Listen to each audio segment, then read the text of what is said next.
दोस्तों, मना योग में आपका स्वागत है। कैसे हैं आप सब लोग? भगवान से प्रार्थना कि आप सब स्वस्थ हों, निरोगी हों और खुश हों। दोस्तों, आज एक कहानी सुनते हैं।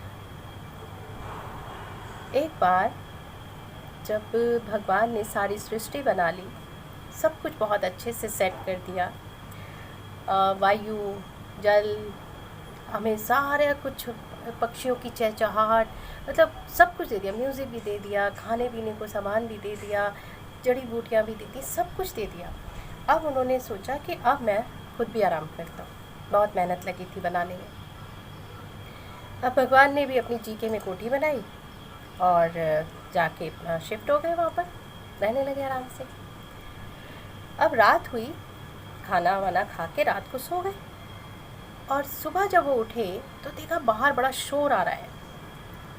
उन्होंने अपने जो उनके सेवादार थे उनमें से एक को बोला कि बाहर जाकर देखो ज़रा शोर क्यों आ रहा है।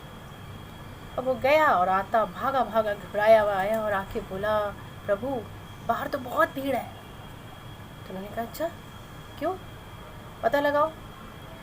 अब वो गया तो देखा कि लोग जो है वो फाइल के फाइल लिए खड़े हुए। पूछा, आगे वाले 2-4 लोगों से पूछा कि भाई किस लिए आए हो।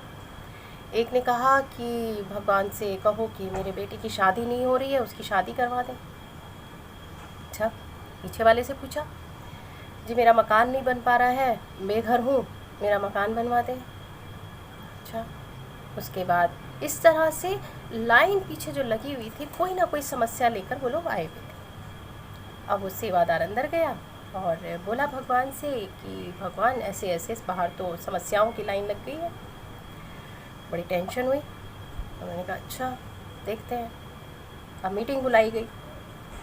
जितने भी बड़े बड़े उनके मंत्रीगण थे और जिनसे वो अपनी है वो लेते थे, मैं सहायता लेते थे या कोई समस्या को सुलझाने के लिए उनके सुझाव लिए जाते थे, उन सब की मीटिंग बुलाई गई। सब आ गए। भगवान ने अपनी अपनी समस्या भगवान ने उनके सामने रखी कि भाई मैंने सब कुछ दे दिया, उसके बाद भी अब लोग आने लग गए तो मैं तो यहाँ पे भी चैन से नहीं रह पाऊँगा, क्या करूँ। तो उनमें से एक मंत्री ने कहा कि भाई आप ऐसा करो, आप हिमालय पे चले जाओ। आइडिया अच्छा लगा सबको, ये भी ठीक है।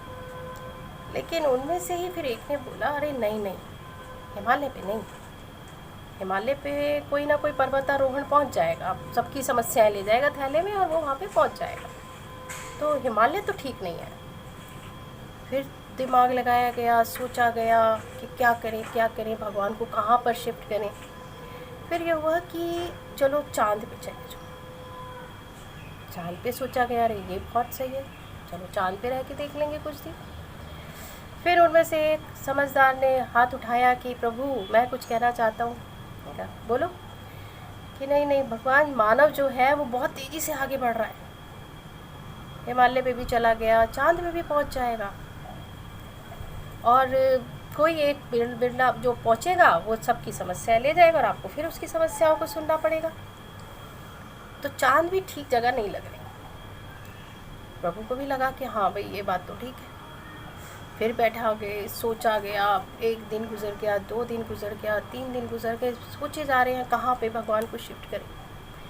फिर एक थोड़े बुज़ुर्ग से उनके सेनापति और मंत्री थे और उन्होंने कहा कि प्रभु मेरे दिमाग में एक आइडिया आ रहा है, अगर आपको ठीक लगे तो वो कर लीजिए। तो उन्होंने कहा, हाँ बोलो। उन्होंने कहा कि आप मानव के हृदय में बैठ जाओ। अब ये बात थोड़ी सी लगी कि ये ठीक रहेगा, तो उस विचार हुआ। तो उसने पूछा कि हृदय में क्यों। तो उसने कहा, प्रभु कोई विरला ही होगा जो आपको ढूंढ पाएगा, वरना सब बाहर की दुनिया में ढूंढते रह जाएंगे, मंदिरों में ढूंढेंगे, तीर्थ स्थानों पे ढूंढेंगे, हर जगह ढूंढेंगे, लेकिन अपने दिल में, अपने ही अंदर, अपने ही मन में नहीं झांक पाएगा, कोई विरला होगा। तो आपको बहुत कम लोगों की समस्याओं को सुलझाना पड़ेगा। भगवान को ये विचार बहुत अच्छा लगा और वो कूद के मनुष्य के ही मन में बैठ गए, हृदय में ही बैठ गए उसके। दोस्तों, हम क्या कर रहे हैं?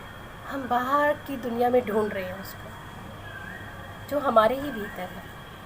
बस मुड़ने की देर है, मुड़ते ही उसके दर्शन हो जाएंगे। तो सोचें, क्या मेरा कहना या ये स्टोरी सही है? विचार करें। नमस्कार।